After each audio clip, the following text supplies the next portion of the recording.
This podcast is brought to you by Craft Spirits and Distilling for those who make and drink great spirits. Join our free email newsletter for technical and creative distilling stories in your inbox every week. Learn more at spiritsanddistilling.com.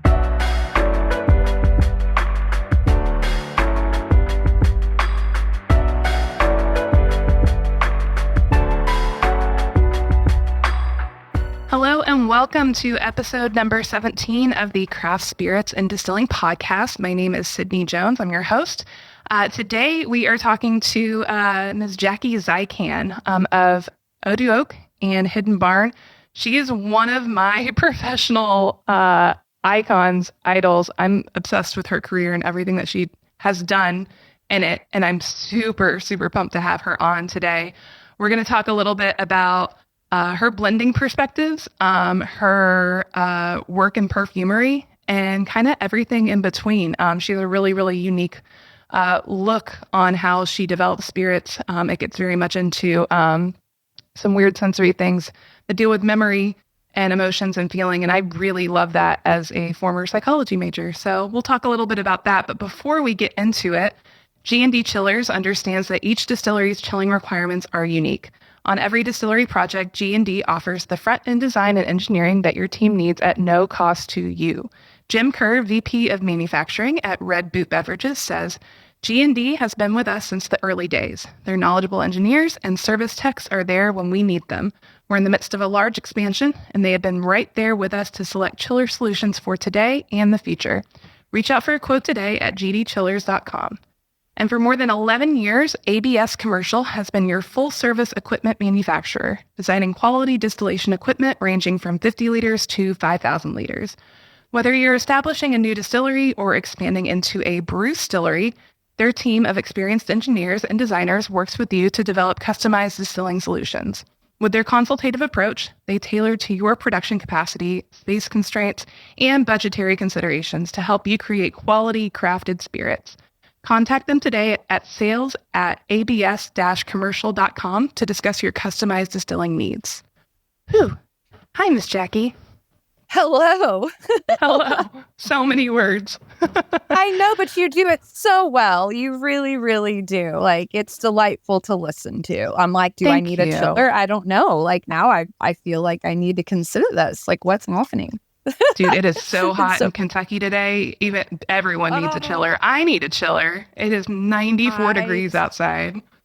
Oh, it's brutal. And like, this happens every year. And then we act like it's a surprise, right? And then the same thing happens in January. And it's like, I'm so tired of being cold. And like, well, here we are. Like, we had our fake fall, though, very recently. It was so nice. I know. And I left town. It trapped us. It always is. It's always such a tease, but we'll take it. Anything. Yeah. We love what it does to the barrels. We hate what it does to us as people with feelings and emotions and morale. God, it's awful. I know. Well, Jackie, thank you so much for being here today and talking with us. I have been following your career for such a long time as a baby distiller and super inspirational. For those of you who are listening who are not super familiar with Jackie and all of the incredible work that she's done, I first got to know you and your work when you were at Old Forester as their master taster. And then you went out and started Hidden Barn, worked with MB Roland, who was the first distillery that ever hired me. The Tomaszewskis are amazing people. And now you're creating my favorite perfume that I wear every single day. Can you tell us a little bit about kind of that transition? You've gone all sorts of different directions, and I think that's great because I also have gone in 10 different directions in my career. So, yeah. Oh gosh, where to start? I know we have plenty of time, but also like it's a long and twisted tale, right? I think that like at a certain point in our lives, we view everything so linear and we think, okay, well, here's where I'm going to go and this is how I'm going to get there and this is what I want to do. And whether it's because you feel like you should or because, you know, you have natural inclination towards certain things, like the path is never linear, ever, with anything. Nothing is linear. Let's just establish that right now. And so it's amazing, though, if you just And trust me, I speak this now as like I'm about to turn 40. I would have whistled a very different tune even just a few years back. But trusting that even those experiences and detours along the way in which you could not, like everything is a surprise, but just trusting that like when you are in positions and in circumstances which feel like you're not pushing a boulder uphill, that is in alignment with you and you just follow it. And that's tough for people because I think that, I don't know, I speak to myself and everyone else in the Midwest, I guess, of like, I was raised very much, whether it was on purpose or not, with the understanding that like you have to earn things, like the reward is worth the effort put in. And then sometimes we confuse effort with capacity to bear struggle and discomfort. And that is absolutely not the case. And then, when you come from a standpoint of, hard work is supposed to be hard. It's called hard work for a reason. And then you equate suffering to that. It's a very lost way of thinking. You have to trust that what is for you will be yours. And you just kind of sit back and just pay attention to what brings you joy. And so after many decades, I guess, of learning to practice that, I find myself in this position talking to a lovely person such as yourself about, well, I guess we're probably going to get into it all, but like there's a lot of weird pieces to it and I couldn't have predicted it. I'm glad for all of them, good and, not so fun experiences, but I'm in a weird spot, right? Like who's just moving to Kentucky, getting in the whiskey business and then like starting a perfume brand? Like that's kind of a strange thing, but like here we are, I guess we're doing it. Okay.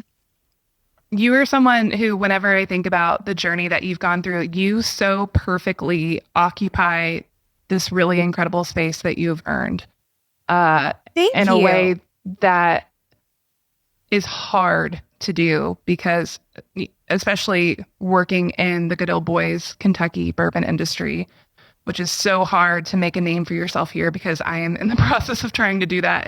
And I've only been here for a few months and I'm seeing like it's a tricky sub industry of the greater American whiskey scene. There's a lot of players, there's a lot of politics. I'm really fortunate that I work for an incredible company.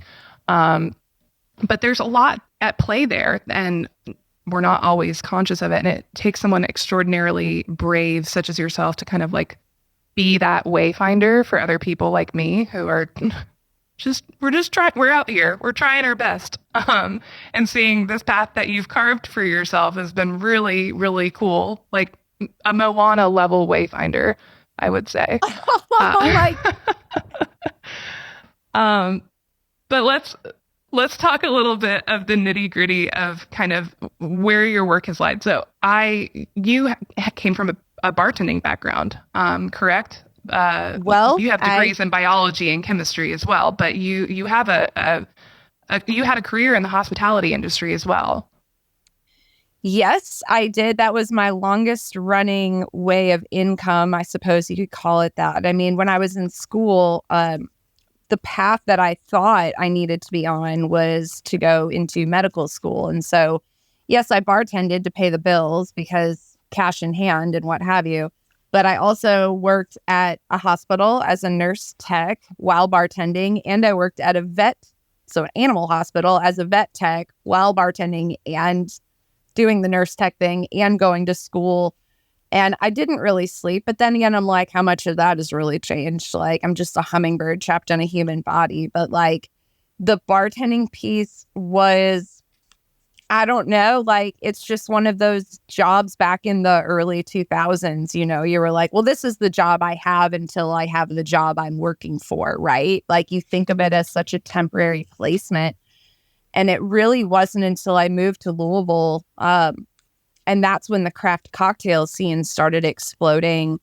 And back then it was like 21C and 732 Social were like starting to do things differently. And when I got involved in that sector, it changed everything for me because I was like, oh, wait a minute.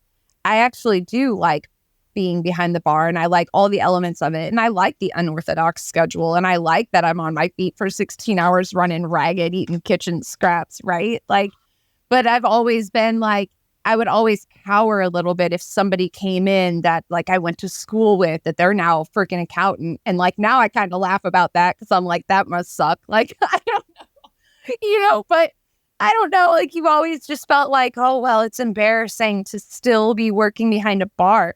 But then once I found a passion for it, it's almost like all of that self-judgment just kind of melted away. And it was like, no, this actually brings me joy. Therefore, like, we're good here. I got no worries. And then everything just kind of took off.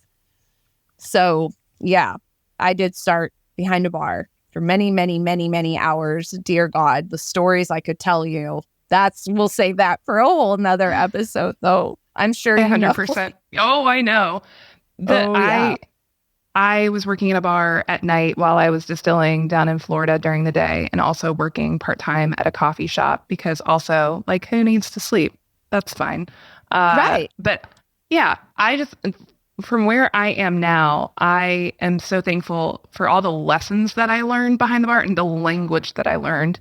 Like I can go in any bar and feel comfortable, and I know what a bartender looks for when they are choosing a cocktail for a menu. I know what they want in terms of like the feel of a bottle that they're pulling out of a well and slapping a pour spout into. And it's things that I find that a lot of other distillers don't always think about. We think about, let's just distill and make the most delicious thing that we can, but that's not always the thing that is going to attract your on-prem buyers, you know? Right. So, Absolutely. Yeah, so how do you kind of approach that? Well, like I found, I was in the bar scene, and I was hired to be a bartender. And then once Doc Crow's down in Louisville, once they opened up into like running business, it was 2 weeks later that I was, knighted as bar manager, and then just like went from there. And I ran ragged, girl. Like I was working 96 hours a week and still picking up side hustles because you're in Kentucky and there's a bunch of brands, especially in Louisville downtown, that come in and they're like, oh, we've got this group in town, so can you come up with a cocktail for our event? I'm like, sure. And then they're like, oh, we have this festival coming up, can you come up with a cocktail for that? I'm like, sure. And can you go on the news and talk about it? Sure, why not? And like it feels like 100 years ago that I would my hands would be all shaky and trying to pour in a jigger in like a news studio, and like that was all very new to me. But what I didn't realize at the time was it was laying the groundwork for eventually one day receiving a phone call that Old Forester was looking for somebody that understood things from the bartender's perspective, but also the scientific and nerdery perspective. And I happened to be a person that over and over proved I would show up on time and do a good job. And so there it was. So like, that's what I'm saying. Like we can sit here and plan all day long. Like every single person that's hearing this, you are in it. You are in the midst of the progression, and you don't even realize it. All the tiny little nuances, like every person that you meet. This is why it's so important. It's not just like don't burn bridges because you never know who's going to buy out who and work for who. It's not that. It's just as a human being to be kind and lead from a place of kindness, and all of that is really, really key, because it might not seem like a big deal, but any given moment is that moment that you've made a choice that's then putting you on a path for something that best serves you. So, I did work on the side for Heaven Hill, for Four Roses, for Woodford, for Jack, for Copper and Kings Brandy. I was the St. Germain brand ambassador, on top of being a beverage director, overseeing 3 different concepts in 2 different states. And like, I mean, I wasn't healthy by any means. Like, I'll fully admit to that now. But then again, I was like in my late 20s and I could handle that better. You ask me now, I'd be like, no, man, that's a young woman's game. We're not doing that anymore. I'm tired. But it's fascinating. You bring up a really important point. So like my whole experience was on the service industry side of things. I had worked with brand people. Is there a better way for me to phrase that than like brand people, right? Like, but I had worked with people who were on more of the like, you wear jeans on Fridays kind of like style of it. I never knew until I crossed into that world. And God, what a freaking tumultuous transition that was when you go from a mindset of like time and physical presence and manual labor equals dollars. And then you land at a desk and they're like, yeah, you're being paid regardless. And you're like, wait, what? Like, you're paying me to what, think right now? Like, I don't understand. Like, so I went overboard and tried to, creature of habit, was like, overloaded myself again, got sick, came back, and never fully realized from a bartender's perspective how many people in the brand side of things have never once worked in a bar. And it was mind-blowing to me. I'm like, am I speaking a different language here? Like, I don't understand. The people that are making decisions about packaging, about even branded bar tools or activations or all of that, the majority of them had no idea what it was actually like.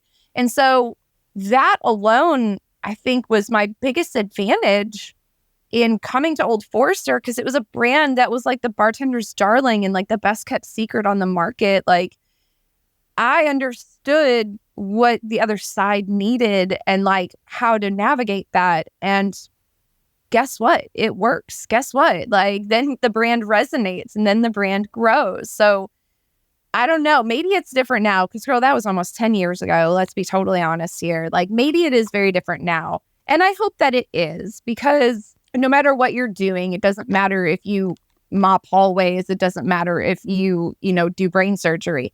If it's not bringing you joy, you're not enjoying your life. Like, that's not the right fit for you. So I really, really hope that a lot more industry people are being given the opportunity to see the value they bring to the marketing and production side of the spirits industry, as opposed to like, oh, well, you were just a bartender, right? Like, what is that? Is that still a thing? Yeah, you're never just a bartender. And that's what I always hammer away whenever I have done on-prem education, or when I was, working as a bar, like in a bar myself. Like, you're a tastemaker, you are a homemaker, you are a therapist, you are a creator, you are a storyteller, you are sometimes a bouncer. You're so many different things. But you create really beautiful things out of individual components, which is very similar to blending. It's not it's not a big jump to go from blending a cocktail to blending a batch of whiskey for a large blending house. And you developed a very unique kind of blending style. And I love talking to people who have such extensive blending perspectives and experience, because everyone does it differently. Can you walk me through a little bit of your process? Because I understand that it's very emotion and memory and very like limbic system based, and that I'm 100% on board with. Yeah. So pre-notes on this. I think it's really fascinating because the idea of a blender was something that the New World whiskey category, and by New World whiskey, I mean American whiskey for the most part, right? United States of American whiskey, not even Canada. But nonetheless, Old World whiskey blending, sure, you're a magician, you're an artist, you're this, and you come to the States and it's like, oh, blending is a bad word. Blending means poor quality. Blending means you're hiding something, covering something up. And so you see this like, thank you Food Network for celebritizing so many people in the hospitality industry. And then people start gaining interest about the people behind actual products and processes. And you see this rise of like prestigious nature assigned to master distillers and what have you. And then they're used as spokespeople. And half the time they're not even in the distillery. And there's this like, they're just a marketing tool. And blending up until like even right before I left, because I was still fighting for that to be my path with what I was doing where I was. And it was still very like, that's not really something that we have in bourbon. We don't have a blend. Like blenders aren't a thing. And I'm like, well, but that's what I do. So that's what I'm going to go do. So whatever, it's going to be what it is. But my approach to it, it's so difficult because you find yourself, I'm not going to put too much emphasis on this, but it's worth a mention always. it is a very different arena when you are a female in this industry than when you're a male in this industry, as I assume, because I've never been a male in this industry, right? So like, how can I like even sit here and say that? I know my experience, however, has really been one of like very, very tiny margin of error. Like, don't mess up, like, don't not have an answer. You have to be the expert. Like, there is this pressure on you at all times. And I came into it the same way I come into everything of like, but this is who I am and here's how I'm going to conduct myself. And that's going to be what it is. And if it fits, cool. If it doesn't, cool, whatever. Where like, I'm the first person in the room to say like, you know what? I don't know, but let's figure it out because I want to know too. Like, there is no harm, no foul in being a human when you're in front of a group of people as a quote unquote expert. Like, you're still a human. So I get people that approach me on a regular basis now that are like, can you teach a blending class? And I'm like, on one side of me is like, no, and let me explain why if you've got 45 minutes to go into like weird multidimensional esoteric things, right? And then the other side of me is like, you better figure out how to do it because you have to figure out how to do it because that's their understanding of whether or not you're qualified to even have your title. So you better figure out something.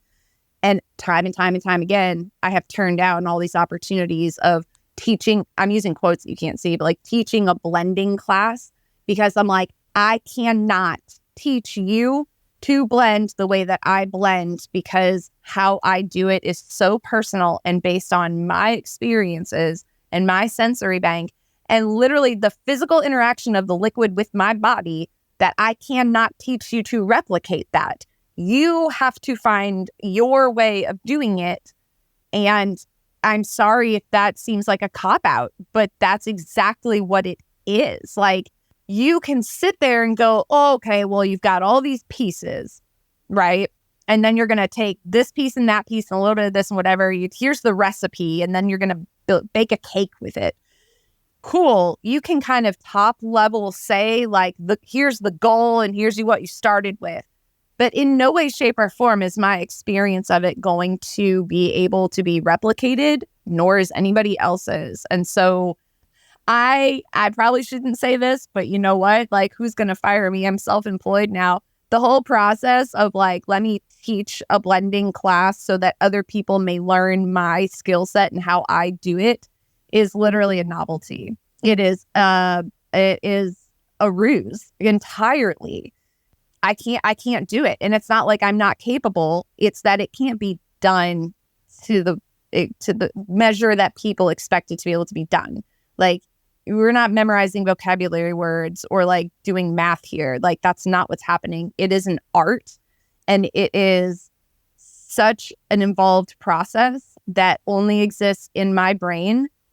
And I can't teach you to do it the way I do it. I can tell you how I do it, right? But that doesn't mean that's what it's such a slippery slope. You get people all the time, and trust me, if you haven't started, it's coming for you, girl. Like, people will come up to you and go, I love your career path, just like you just said to me. I love your path. What's your best advice for someone who wants to get into the whiskey industry? And you go, well, I wasn't like walking around as a child going, one day I'm going to be in whiskey. Like, no, but like, I followed my path. I get a lot of consumers that are like, I would really like, and this one drives me wild for a million reasons. And I apologize if anyone hears this and it was you that said this, but like, now you know, in that moment, like my soul just like cringed up so hard. I would love for my daughter to work in whiskey. What advice do you have for her? And my answer is the same every single time. And that's, you need to let your daughter know whatever it is that makes her happy, her without any influence, without any shoulds. That is how she is going to find happiness. And it might not be whiskey. And I'm sorry to tell you that. But like, dear God, please put your own agenda away. Just because I'm a female in whiskey, like, please, oh my God, like what a catch-all statement. Like, oh, how? I don't know. Do what makes you happy. And if it doesn't, don't do it. Like, it's so simple. And I love that there's so many people so passionate about the industry. Trust me, like, I love the passion that people have for the industry and for the history and for all of it and the innovation and everything. I love that. And I hope that people are following a passion because it is authentic and not because on Instagram it looks like a cool job. Because I'm here to tell you right now, it's still a job. And every job has its shadows and brightness, every single one of them, right? Like, I'm sure you know this too. Everyone knows this. Yeah. I stumbled into this career path. I had moved to the Fort Campbell area, and I was living near MB Roland, and I had just really fallen in love with whiskey, and the Tomaszewskis gave me a shot, and they really nurtured this appreciation for the liquid I was tasting, which, and we'll talk more about this in a little bit, but MB Roland's whiskey it's so unique, and their process is really incredibly special, especially against a lot of other Kentucky producers. And the things I was tasting when I tasted it were so nuanced and so specific as well, and struck such an emotional chord in me that I hadn't really experienced before. And it wasn't just that I was tasting apple in a sample of whiskey. It was that I was tasting the big, bright apple pie that I would have like on Thanksgiving that like my aunt would bring every year. And it just took me on such a beautiful journey every single time I went up to the Rick House to pull samples with Paul at like the end of the workday. And it made me so hungry just to get more of that. And that's always kind of something that I try to go back to whenever I'm tasting samples, if I'm evaluating, if I'm judging, on whatever, is what does this spark something that is calling this really emotional thing out of me? Is this something that I can see myself in? And if it's not, is this something that someone else could see something? That's how I always just kind of identify with spirits. Is I have a psychology background. For me, it's always just going down memory lane. It's how I pick out things. It's how I have gotten excited about whiskey over my career. It's the thing that still drives me. I'm so glad that you have that perspective, because it's such a beautiful, beautiful angle. It really is. And when I do sensory classes, which this is not a blending class, this is like, let's go through some isolates, talk about how they maybe came to be, hypothesize all day long just for our own amusement. And then it goes without fail every time I do it, and we use blind samples, and I say it 5 times before I start. No one say what they think is in the sample, but you're more than welcome to say who it reminds you of, where it reminds you of, bring in a memory and discuss it. And when you do that, not only is it a fresh approach to just like, let me just wax poetic a list of freaking nouns, you know what I mean? People connect with the spirit because of that emotional tie. This is a very, very new, from my experience anyways, this is a new angle to it all, because for the longest time it was whoever can, name the most notes is the winner. And it was always a very competitive environment. And it was like very polarizing sometimes too. Like, I don't know how many tastings you've been in where it's like, oh my God, like there's always someone in the corner that's like, I'm not getting any of that. Therefore, I am shameful right now. Like, I am not a good whiskey taster. I don't know what I'm doing. I don't belong here. Like, no, we need to remove that. But what is happening is once we're bringing emotion into it and that actual sensory memory connection, that is the shift in what was a predominantly, okay, I'm not talking gender, I'm talking energetically, predominantly masculine, energetic, focused industry. Once you can start to bring in the right brain instead of just the left brain, think of it in those terms, that is the shift, and that's what it needs. Because whiskey, you think about it, so much love and so much work and so much care goes into putting it into that barrel. And from that point forward, it is up to nature. That is the most beautiful thing about whiskey to me in general, is just the contributions of the oak during maturation and all of the variables that affect that. It's stunning. It's really, really stunning what develops just from the wood. It really is. So I'm so glad that you have that perspective. I really am. Like, I'm just I'm just a big old dork It's is really what it is, but okay. Well, let's not judge ourselves at all. It's great. No, I think it's wonderful. And like, that's the deeper connection. Like, that's what it takes. Like, girl, you know how many whiskey brands are out there on the market right now? And they're all out there leading consumer-facing tastings. And they're all pouring into Glencairn glasses. And they all have a tasting mat with little circles and little cheat sheet tasting notes. And here's the mash bill. And then they recite what you're supposed to find. And if you don't find it, you're in the back of the room as that person that's like, I don't belong here. And then like, gross. Or like, it's just ridiculous anymore. Like, is that all you've got, whiskey industry? You know, like what else? Show me more, because like this trick has been done way too many times. Like the manipulation that goes on in tastings is just hysterical to me. Like if I tell you it's got rose, you're going to find rose, you know, like, and then the game is over. So like, where's the fun in that? And then you move on to the next brand and the next brand and the next brand. And then they all become the same thing. And then you step into the room and you're like, this reminds me of my aunt's apple pie. Oh my God, I remember that one time that my uncle was like drunk on Bush Light and said that funny joke or what, you know what I mean? Like whatever, like the choose is you, go down the rabbit hole of whatever that memory is. That is human, that is real, and that is authentic, and there is depth there. And you are going to make a connection with others over a glass of whiskey, of all things. A connection that is pure and coming from just human experience. And that is everything. That is everything. Who cares if you, sorry, am I allowed to cuss? But who cares if you fucking get almond or not? Like, I don't care. Like, there's no wrong or right. We fucking love cussing on this podcast. You're totally there's fine. no cussing? Oh, there is cussing. We fucking love it. Yeah. There is. Oh, okay. Well, now that you said that, let the floodgates open. So, like, careful. But nonetheless, here we are. No, I think it's a beautiful thing. And I hope that other people also feel comfortable. When you get vulnerable amongst strangers, really beautiful moments come from that. And I think that's what it really boils down to, is that vulnerability. Yeah. So with Hidden Barn, you are working with such a cool cross-section of really thoughtfully made craft spirits. And not saying that Old Forester distillate is not thoughtfully made, because to get to that level, it needs to be thoughtfully made. But there's a really, I feel like, human connection with craft whiskey distilling, especially as someone who worked for MB Roland. I know how human that connection is. So what exactly are you looking for when you're evaluating working with a distillery for a Hidden Barn release?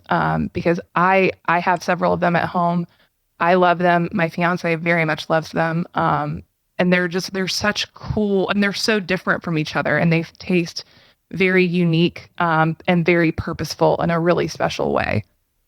God, thank you. Holy shit. Like, Big like, fan. why do I Big pay fan. a therapist? Can you just call me every day and like give me like the hype? This is awesome. It comes down to, because Hidden Barn is, it has been over the course of the last 2 years, my primary focus. Not to say I don't take on other projects with other brands or startups or distilleries as well. And each individual, call it an assignment, has its own goal. And, you know, you brought up a very valid point. Like, it's not that you can't get that with Old Forester. Like, Old Forester is fantastic, but the goal of Old Forester is consistency, because it's, you know, been around for 150 plus years now. So with Hidden Barn, the beautiful thing about that was the freedom to go, okay, here, there's a total blank slate, and it can be whatever you want it to be. So if you were given the keys to the city, where do you go eat first? You know what I mean? Like, it's just like, whatever. The goal is never, I need this to taste like XYZ. I take whatever it is that is there at the moment, sort through it, taste every barrel individually. I have my own weird little system and my weird little like note codes of like where the predominant heat is coming from, where the flavor is hitting, what the texture is, like all of it. The only thing that I hold as a compass, regardless of the brand or product, is quality, because quality, you are producing something that is consumable. So quality should always be your number one, and balance for the most part. With Hidden Barn, it's a little bit different. Yeah, quality always number one. Outside of that is balance. Like, I have my own personal preferences of flavor profiles, right? And I realize that I am just me. I am not everyone. I know from my experience in the industry what types of audiences tend to prefer what types of flavor profiles, right? So like there is wisdom within that. But the most beautiful thing about the hidden barn batches is that number one, they're small. So every barrel is going to show up to its fullest potential, if not as a complement, and you're not washing out any of the dimension of the blend because you're keeping it tiny. And by tiny, the biggest batch we ever did was 22 barrels. And now they're running back to being 8, 9, 12, like in that zone. So there's a lot to offer there, but that does make the job kind of difficult. It's great when you start with like really great, clean, high quality product and all that. But like, imagine you have 100 glasses of 100 single barrels in front of you. And it's like, okay, pick 8. Well, I'm sure there's a lot of combinations of 8 that you could pick. But the whole process of it is, okay, how much is in each of those barrels? Because I know a lot of people that are identifying as blenders that are just like assigning things whole barrel wise, like, okay, we're going to take this, and this. Those 5 barrels are going to go into our blend because I mixed together 5 barrels and it tasted good. Cool. But what you didn't know was barrel number 5 has 10% liquid in it. And so what is your blend really going to be as a reflection of the final product? And then outside of that, whatever your processing is going to be, whatever the goal proof point is going to be, and whether that's because of your price point at the end of the day, or whether it's your packaging constraints and whether the cork's going to pop out in transit or any of those things. There are so many other little nuances to the process that a lot of people, if you haven't been behind the curtain, you don't know all the shit that's stored back there, right? So when I go into it, I take into account everybody. And then every now and then you get these like little unicorn barrels. I know, like, and you're like, damn, that barrel is perfect on its own. I am not going to put that into a blend. You would think that you would get like 5 barrel blend and you had 5 unicorn barrels that all tasted good. It'd be like, well, surely the blend will taste good. No, it's going to be flat as hell. Completely flat. Like, you have to get weirdos in there because you are piecing together a spectrum of flavor. And they have to work together, and you have to play with it with the actual water that the distillery is going to use to process it and all that other stuff. And you have to sit there and tinker with it. And then, honestly, I whip up samples and they sit there for like 3 days on my counter. And I literally return back to them to see what is the air going to do, what is going to happen here, like what's going to be the result of this. If I drink it in the morning, if I drink it in the afternoon, like I intimately get to know all of this liquid and how it works together before going, here's your list, dump these together. Best of luck to everything. Fingers crossed it doesn't suck, because the second it does, that's that margin of error I'm talking about. If I put out something and people are like, damn, that is hot as shit, they're going to be like, well, the next release Jackie puts out is going to be questionable, right? Like, there's a pressure with that. But also, I don't know. Hidden barn can be whatever it needs to be. I just think that the beauty of that is just like the small batch play for sure. And offering up a new experience of what whiskey can taste like, because it's not always just this like, no offense to mass production. Some people are mass producing and doing it really damn well. But when you're dealing with these smaller producers that, some of their early barrels are a little funky sometimes.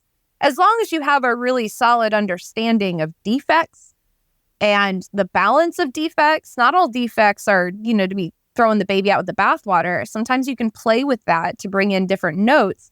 But, it's just interesting. Like, the whole process is really, really fascinating. And for sure. It's fun. Yeah. It's like putting together a puzzle every single time. And I can't tell you, like, you're going to need one spicy barrel and you're going to need one sweet barrel and you're going to need one. No. In my brain exists this scattered slew of, like, puzzle pieces. Like, picture a jigsaw puzzle, but it doesn't have a picture on it. It's just white, like just a big old white jigsaw puzzle. So you got all these white pieces and they're all different shapes.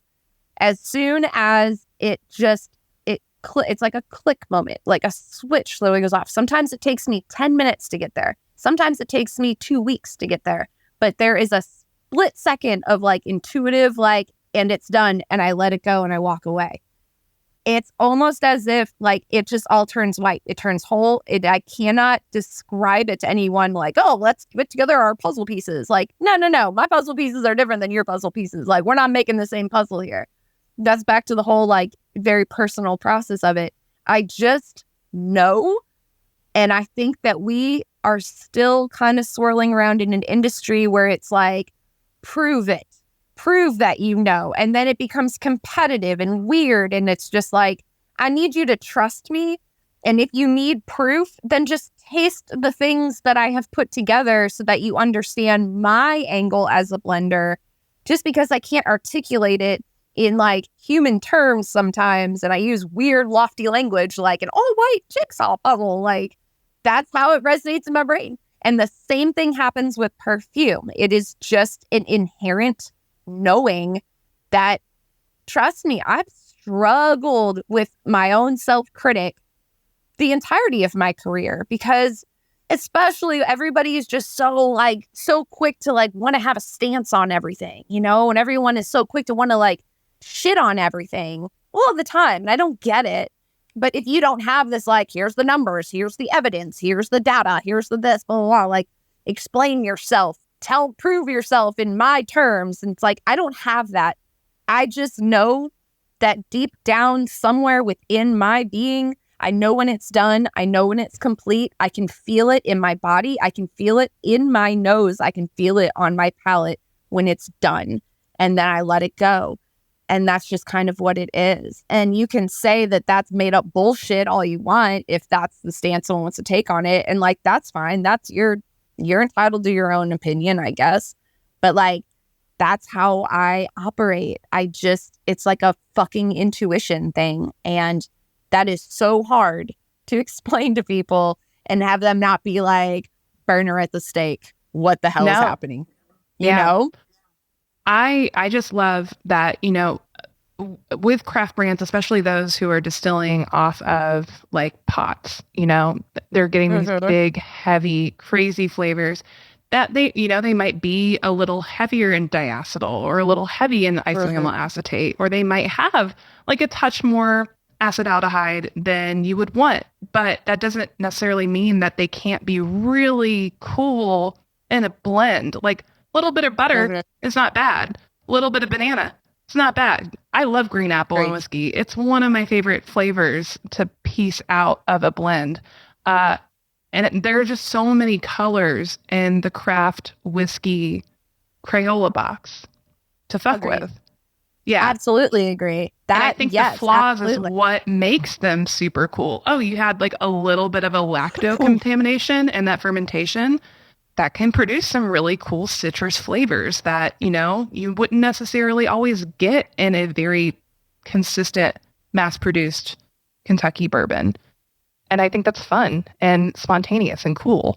And it is. And like, we would be doing bourbon as a category the disservice if we did not appreciate all of those little nuances. Like, yes, it's impressive to be able to make the same thing over and over and over again so that people can rely on it and they always buy it, blah, blah, blah, blah, blah, et cetera. Yes, sure, that's its own entity of impressiveness. But also, like, after a while, especially with the bourbon boom, the most available products on the market were all kind of within that same realm. And so the consumer's idea of this is what bourbon is and whether they like it or not was set on those parameters. And now with all the different craft distilleries coming on board and like now like sorting things out and figuring out who they want to be and what they have to say, like, you're introducing products to people that are, trust me, I saw this when we first launched Hidden Bar and everyone's like, well, it's grainy. And it's like, yeah, it is because of this, and this. It's not grainy in the same way that if you tasted something that is coming off a stripped out clean on a column still and like been made the same way for 80 freaking years, like, and was a certain age and a certain this, like, yeah, grainy doesn't necessarily mean young. Grainy doesn't mean that at all. And Hidden Barn really struggled in the very beginning because people were like, well, it's grainy, therefore it's crap. And it's like, no. What you're tasting is a holistic process. And if you want to just chew on a piece of oak, we can make that happen. But like, there's more to the story of what went into this whiskey than just the barrel it sat in. So like, please have another sip and reconsider. It's fascinating. But yeah, you get all the fumblings and the learnings of the whole process through all these craft distilleries have been such a gift to the industry because bourbon doesn't all taste the same. And the world view outside of like this bubble that we live in is that it does. And that's just what it is. You get a lot of that from old world whiskey connoisseurs, especially of like, well, it all just tastes like oak. It's just oak. No. Like this category, the process and the love and everything behind it deserves so much more respect. But in order for us to show the world that, we're all going to have to stop shitting on certain tasting notes. We just are. Sorry. You're going to have to rewire your brain a little bit so we can all grow together, people.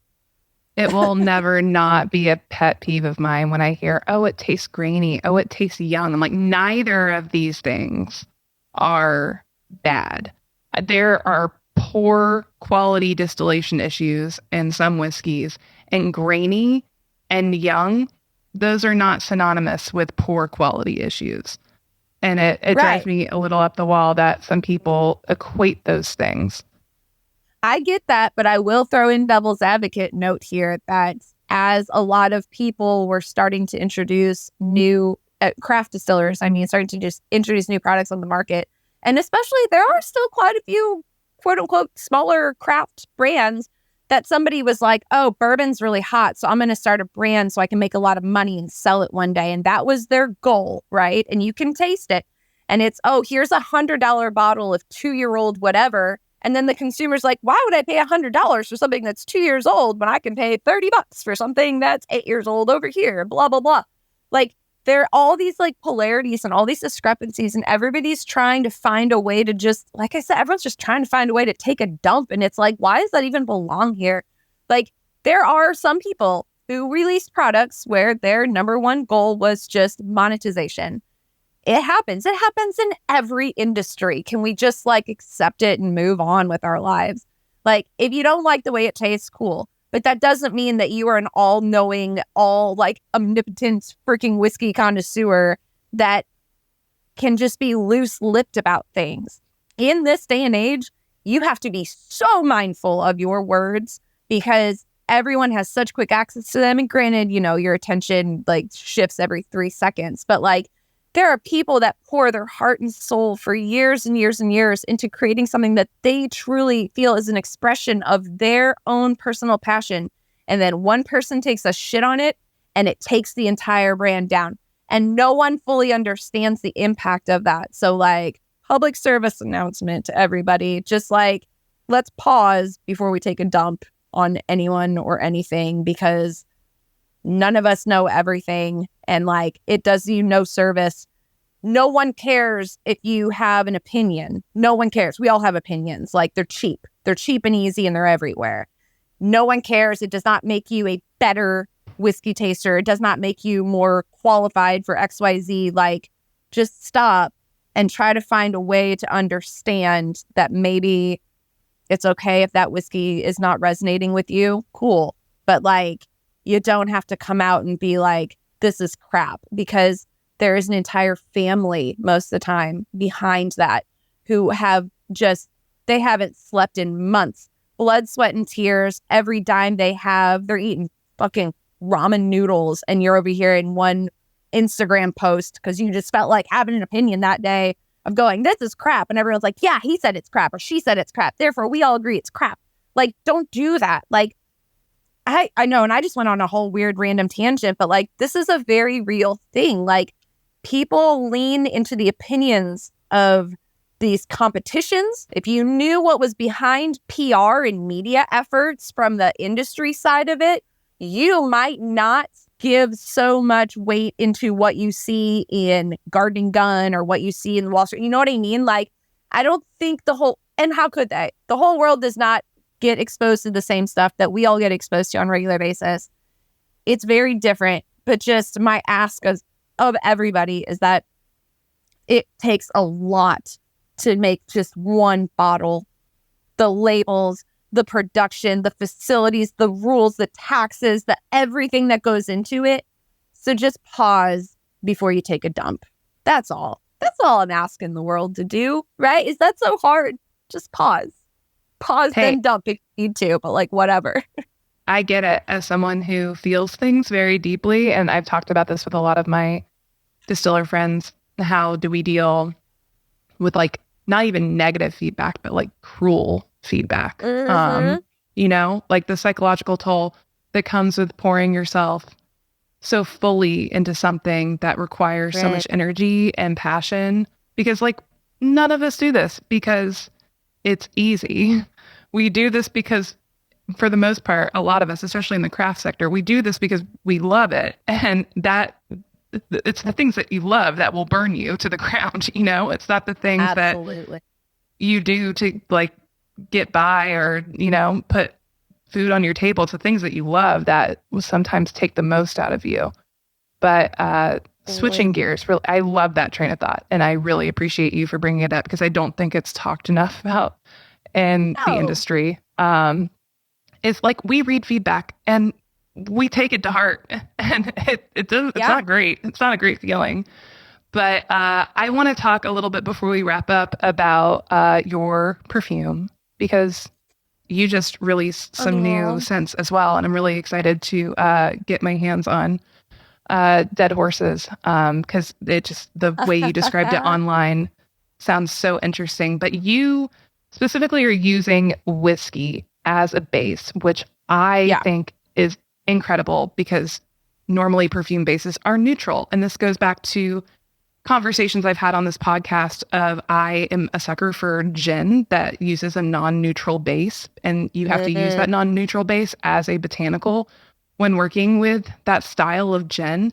And I'm assuming you have to do the same. And your perfume making is use that non-neutral whiskey base as a source of scent that you build on. I'm not as versed with perfume terms, but can you walk me through a little bit of your process with that? Because it's so unique. I don't know any other perfume that uses a non-neutral base, and something so nuanced as whiskey just seems so cool to me.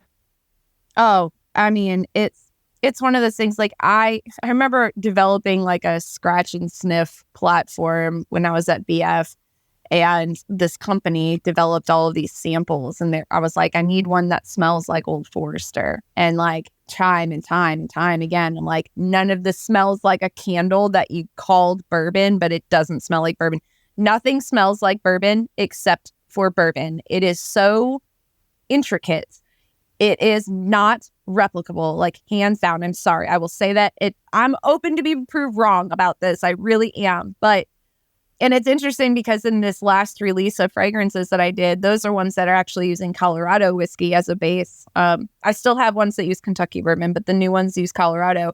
One of the particular ones called Alpine Honey, I combed through every single sensory note that is found commonly in a multitude of honeys and completely deconstructed the smell of honey, and then drew it back together and like wove it into something that made more sense for the story I was trying to tell. But Oduoak is, yes, it uses whiskey as a base. I still use some neutral perfumer's alcohol because depending on the whiskey and the weight of the oils you're using for the fragrances, everybody still wants something nice and clear and pretty, right? Even though if you're hearing this and you buy a bottle of Oduoak and you notice that there's like a black speck in it every now and then, like, you're welcome. That's what we call the Kentucky snow globe. That is actually barrel char, because I am using barrel strength whiskey, raw and untouched, for the formulation because I need the proof of it, right?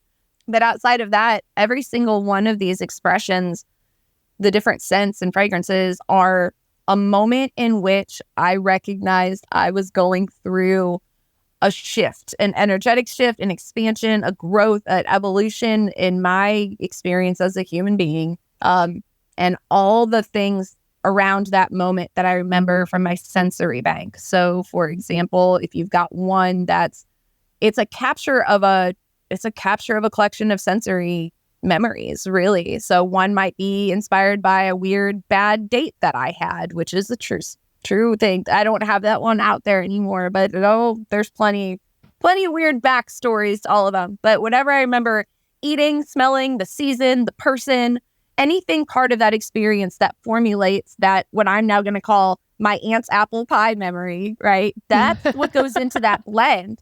And so I start from a place of like, okay, I'm going to need to make sure I incorporate oak moss, and I'm going to need to incorporate the salinity of the ocean and the smoke from the bonfire and the this and the that and the that. I need to bring all those elements into play. This is where perfumery takes a completely different approach than whiskey blending as I have known it. That perfumery really systematically breaks things down into top, middle, and base notes. And those are, for simplicity and time's sake, you can separate those out based on like the molecular weight of that fragrance compound, basically is what's happening. And top notes are going to be the first thing you smell. They're the most volatile, they're the most fragile, and they're the most fleeting. And then middle notes are kind of obviously in the middle. And then your base notes are going to be really, really heavy. So they're going to stick around longer. And when you use whiskey as a base for perfume, you are automatically building a foundation of base notes just from the contributions of the aromatics from that whiskey alone. And so every single bottle of Oduoak smells like an Oduoak, but they all smell entirely different. Some are more citrus forward, some are more floral forward, and some are just really wackadoo. But every single one of them, I put the story of what inspired it, and it might be in lofty language that doesn't make a whole lot of sense when you first read it, but I'm happy to explain if anyone ever needs explanation.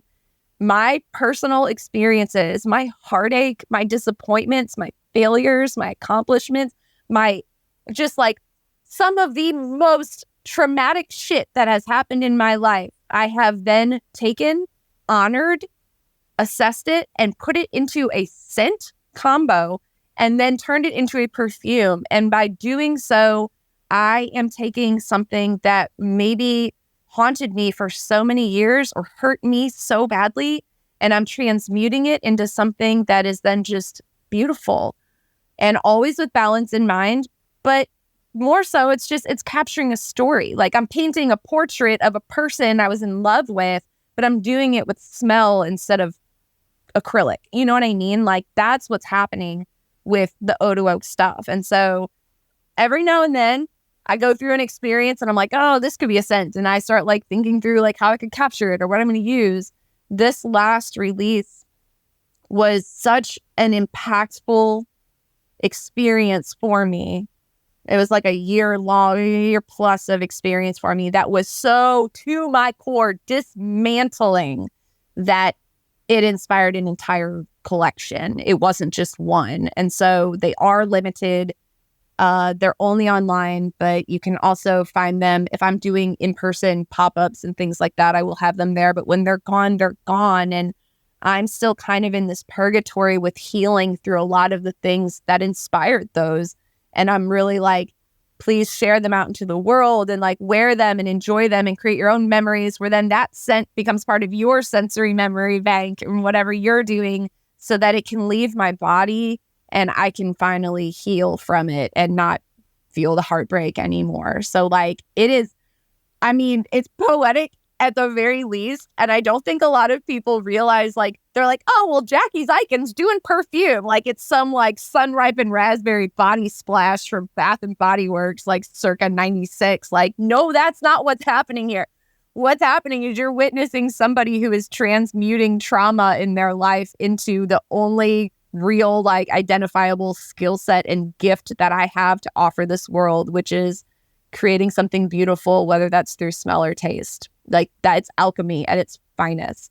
And every single bottle, every blend, I am a one-woman show. And like I am, like when we first started this podcast, I was sitting here labeling boxes for an order. And I was like, I hope she doesn't hear me wrestling with a label tape. But like the design, every single piece of it is entirely me.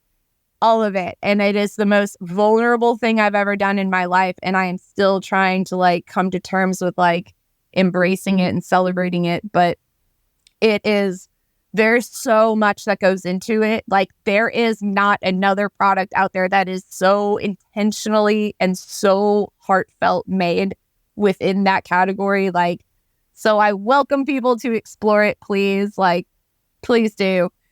Somebody asked me at New Orleans Bourbon Festival, like, oh, so how's it going? And I was like, because I had an Oduoak booth there, and I was like, it's going really well. Everything's great. And he's like, oh yeah, I mean, so like you gonna like scale up and blah blah blah, and like how many retailers do you have ever? I'm like, no, I don't think you understand. The aim here was for me to find a way to exist in my skin and love myself in whatever form that was. It was not to make money. Granted, I'm still a businesswoman and I still price things accordingly, but I don't give a shit if it scales up or not. As soon as I don't enjoy the process of making it, I need to stop doing it.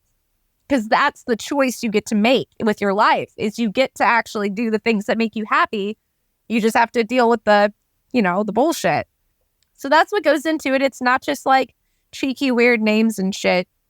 I'm finally getting comfortable saying like it's an art form, and it is taking emotion and human experience and doing my best to go like, look, this is beautiful, even though it was awful and terrible and painful.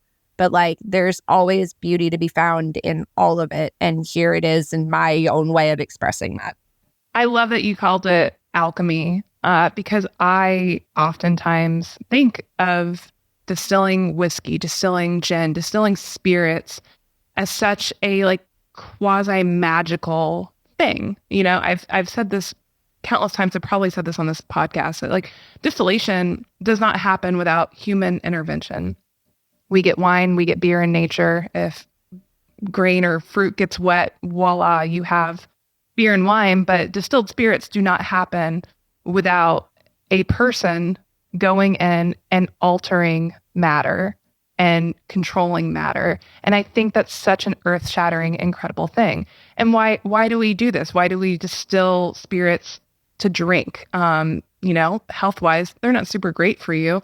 They taste great, but there's plenty of other things in this world that taste awesome as well. I think ultimately what it boils down to is that distilling spirits distills a part of the people that make them as well. It inspires conversation and connection. And I think that's the really beautiful side of distilling and blending, that I think we keep it in the back of our minds, but I love talking about it because that's the whole reason we're in this, you know? Yes, it makes me money. Yes, it's my career, but there is this just really serendipitous, magical part of it. And you described a whole lot of that with your perfume approach. And God, what a beautiful, therapeutic, incredibly creative outlet that you've made. I'm like sitting here listening. I'm like, maybe I need to do something like this just in the comfort of my own home. That would help me process a lot of stuff too. But that was, and I could never do it to the level that you do. But I thank you for your vulnerability and sharing that, because it's so evident that it's a very personal part of you. And everything that you do just sounds like it's a very personal, connected part of you. We talk about, the science of whiskey and, the chemicals that go into it and stills and all of this scientific cut and dry stuff. But there is a very human element to this. And I think that's really what makes it worth it at the end of the day. Absolutely. It's so fascinating to me. And number one, thank you for that. And I will always correct you and go, don't ever say like, I could never, like bullshit. You can do whatever you want. Any moment is nothing but unlimited choices. You have nothing but free will as a human, like fully exercise that, right? You can do whatever you want. I didn't know how to do any of this shit. I didn't know how to do literally none of it. And one day I was just like, well, that's what I'm doing. And so then it takes as long as it takes, whatever, but then you just do it. But outside of that, it's so interesting because like, I know that like people whom I've never met or even just met in passing, for the most part because this is what we do. We're humans and we like to categorize things. We like to have answers and we like to be in control. And that's just like an ego thing. And it's okay. It's okay. But people have a preconceived notion of like who I am, what I am, like, oh, she's got tattoos, or oh, she's blonde, or oh, she's a lot shorter in person, or like whatever the hell, it doesn't matter. But like everyone has this idea. And I just want to take a moment to like honor and really express a lot of gratitude for you in welcoming me and inviting me to have this chance to voice some of this stuff and hold space for me to be able to explain it so that you're not just like, oh, well, Jackie's Instagram is nothing but hiking. She must never work. Like, oh no, I fucking assure you, I work every second of every single day, like to detriment. But I think that there might be, because I've been very honest and transparent and very bold in a space in which that was not expected of this little blonde coming on the scene. I think a lot of people have this like assumption that I give no fucks. And I can assure every ear that this lands in, I give more fucks than anyone I have ever met in my entire life. Every single thing I do is nothing but this is gonna sound so bad, but like it's hysterical. Like every single thing I do, every single choice is intentional and is nothing but like as many fucks as I could possibly evenly give to it in every single minute. Nonstop. Like all gas, no brakes. There is no gray. You either just give it all or like you might as well just like sit down because like you never know. Like life is pretty damn short and I don't know what's on either side of it. But for right now, I am so damn blessed to have been having the experience that I have and to meet such amazing, beautiful, wonderful, gorgeous hearts of people such as yourself and everyone else I come across. And it's just like, it's fun. Life is just this interesting little play, this interesting little charade. But I am very, very grateful. And if anybody out there thinks that I ever just like had like a lazy day where I was like, no, that'll fucking do. That does not happen. I assure you. Like, this is why I spend so much time outside barefoot in the woods because I'm like, I need to calm down. Like, I need to force myself to like stop just throwing away fucks like it's parade candy. Like, what the hell? Like, I care a lot about every single thing nonstop. And I'm just really, really grateful for you to like offer up the space to be able to share that nuance. I'm really not an asshole and I'm not some rebel. I'm just a very honest person that literally just like breathes fire of passion in every single thing. It could be wrapping a Christmas present. It could be making perfume. It could be vacuuming my floors. It doesn't matter. Like all in, all the time. It's very intense. Maybe this is why I'm single. I don't know. I'm a very intense person. So no, this is amazing. You heard it here first. Jackie's field of fucks is not barren. The field of fucks is fruitful. Fruitful field of fucks. Ample, plentiful, bountiful, fruit, a cornucopia of fucks.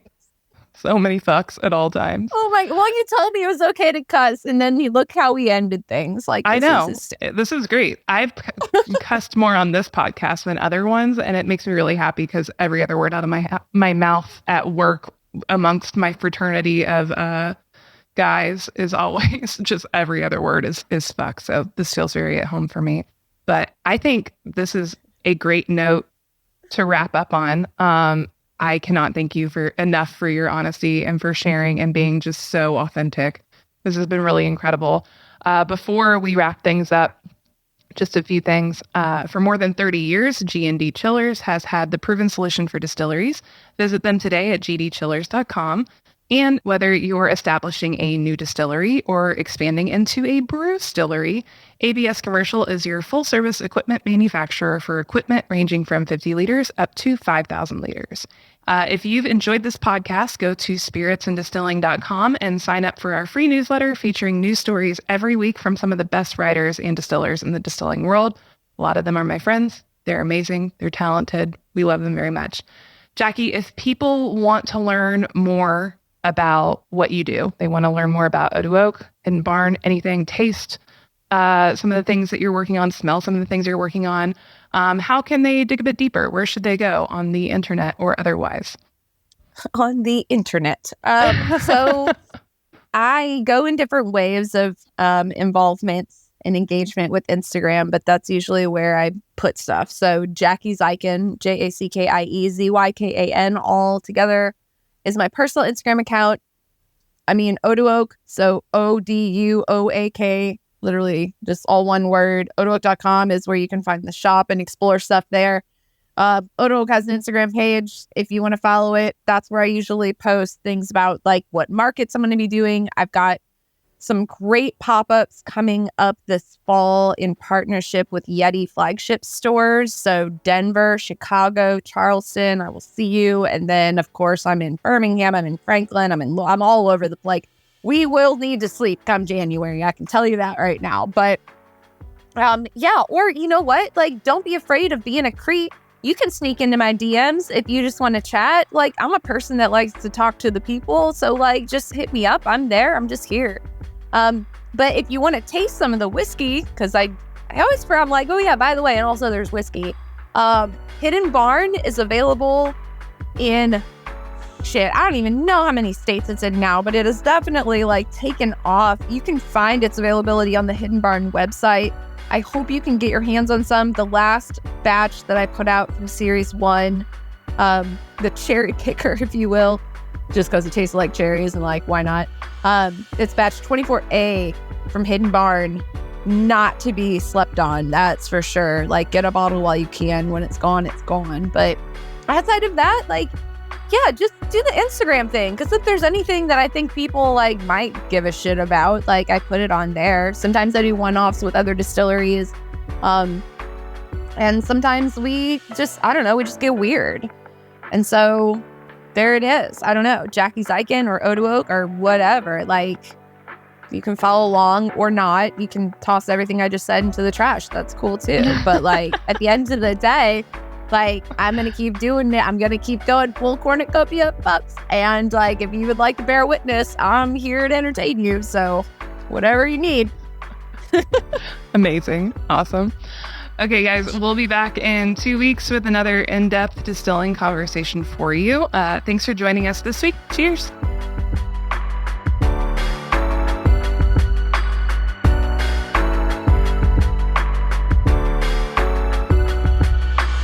This podcast has been brought to you by Craft Spirits and Distilling for those who love to make and drink great spirits.